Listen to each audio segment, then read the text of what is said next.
How's it going, everybody? It is Lockhart here, and I wanted to do some character building with Higan Eruthyll, and not any character in particular, but just how to increase your power level in like the simplest way. Power level, combat power, combat power.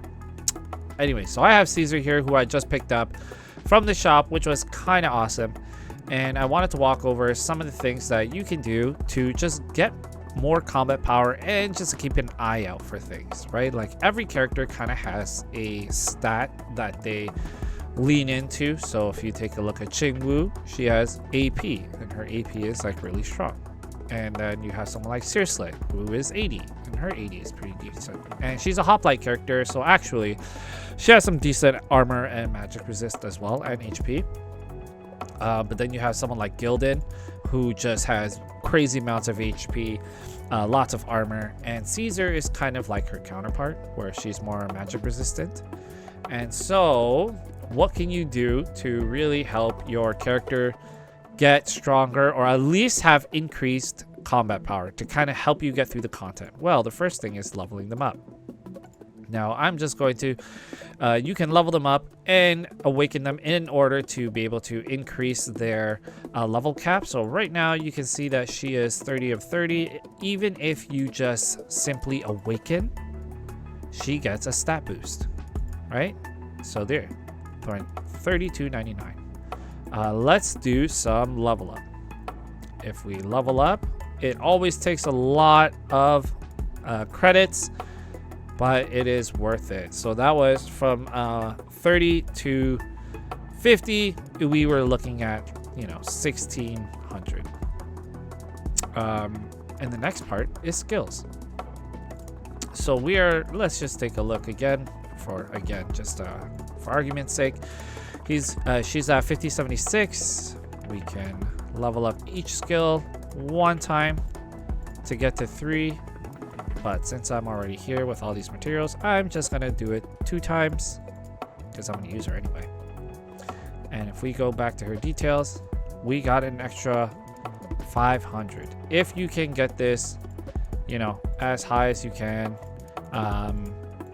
it will only add to their combat power, but overall it just makes them stronger. So those 3 levels gave me an extra 700. Going into your awakenings, if you can awaken them, they will also get more combat power. However, which is really nice, phase 3 and beyond really starts to tailor their gameplay. So here, when HP falls, increase damage mitigation. I think it just means increase. I think they meant increase damage mitigation by 20% upon entering battle. Increase magic resist by 60% for 10 seconds. This is pretty good. So she works off of magic resist, and one of her great skills, Gleaming Snow, restores all allies HP within by 150% of her magic resist. So you can kind of see that like magic resist is the way to go, just to make her stronger, both as the stat as a magic tank, as well as her ability to heal. And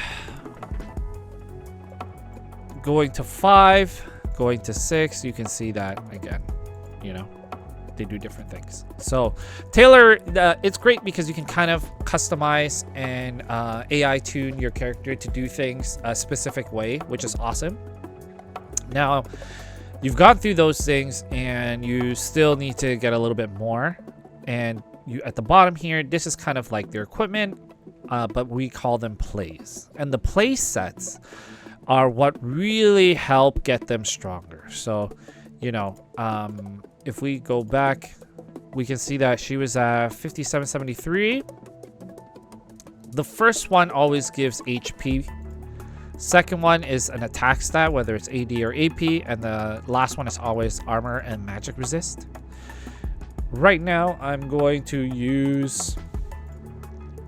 Let's just max upgrade, which I can't. So let's see if I can't make that a little cheaper, because your boy is a little broke, it seems. Lol.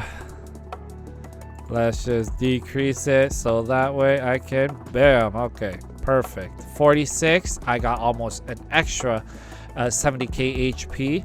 And if we take a look at combat power, we had a huge increase. You do that for all of it, you'll get really close to 10k, no problem. But you do have to mind the plays. So the play I picked was just a 4-star play. 5-star plays are significantly better, but the 4-star play does increase magic resist on this set, and then upon entering battle, reduce damage taken by 15% for 12 seconds. Not a bad way to go, so that way people can start loading up their ults, and then that way she's not dying as fast. And so then the next part is adapting the play. So we have a cool thing that came in not too long ago, which is called lock affix. And lock affix is where you can lock a stat. So let's try this one. So I've lock affixed this magic resistance stat because it is gold and 52, and for magic resist, which is what I need, it is quite high. So let's see if I can you know, get something else. So I have 12 more adaptations. You'll see that this stays the same, but this one is now there. And AP would be really nice somewhere else, but again, this is why you want those raw stats, because you want to be able to oh my gosh, crit rate, this is no good. And I am broke. Crit rate HP, no problem. I'm not keeping this at all. We'll move on. So that was using a purple or 3-star, I guess, or nah, let's just call them a purple adaptation. If you go with a gold, you can get up to 4 stats. So great ways, like different ways to roll your stats. You could slow roll all the way to the last one if you want, or you could just like go hard, or you could just be like me, you know, you roll one and you just kind of stick with it just so you can get those stats and then work on them afterwards, right? So these aren't perfect by any means. Also, a great place where you can actually farm your adaptations are in the Outlands. So if you go to the Outlands and you go to the show, you can just go through it. So you have your prologues, your interludes, and your finales. And the further you get back in, you know, the easier it will be for you to like have a higher drop rate. And you can just farm these. And the great part is that like once you do as many, you can just actually claim these. And they will also help you get these higher ranked ones where you can get actually 4 stats instead of the 3. Additionally, you should want to exalt, which is a great way to awaken your play as well. So you can use the same copies to awaken the play and make it stronger, or you can get these generic ones, which you can combine. You get these shards here, you combine into a full, and you can literally just exalt it, and it breaks the limit cap on it. So you can see that it is 60, it is 40, and it gives you some additional stats too, because you still have to awaken. And the max stat upgrades are great. And immediately, again, power upgrade. And then the last bit is signing. Once you sign, the play's basic stats will be increased by 9%, effective only for the signer. And that is kind of great. So you can see a little bit of boost there. But let's see what it would be. Let's see what it would be like going into someone who has a much higher play set. I don't believe I have signed hers yet, so we can just take a look. Oh, we did. Okay. Whoops.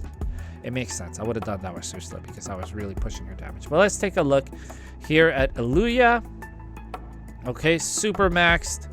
If we go for the sign, we still get that 747. So it's a nice little boost for AD. And don't forget, adapting, there is AD percentage boost, which goes on the raw stat, which is great. Same.